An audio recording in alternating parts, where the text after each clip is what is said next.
बिस्मिल्लाहिर्रहमानिर्रहीम। अस्सलाम वालेकुम। नेशन न्यूज के साथ मैं हूं सूफिया मलिक। हेडलाइंस आपने जानी, बढ़ते हैं खबरों की तफसीलात की जानिब। मिस्र के मारूफ अदाकारा सलवा मोहम्मद अली के इंतकाल के बाद के लिए की जाने वाली वसीयत ने सोशल मीडिया पर तूफान बर्पा कर दिया।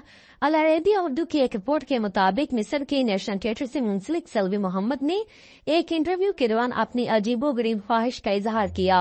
दौरान इंटरव्यू सलवा मोहम्मद अली ने वसीयत किया कि मेरी नाश को पहले थिएटर से निकाला जाए और उसके बाद नमाजी जनाजा के लिए मस्जिद में ले जाए।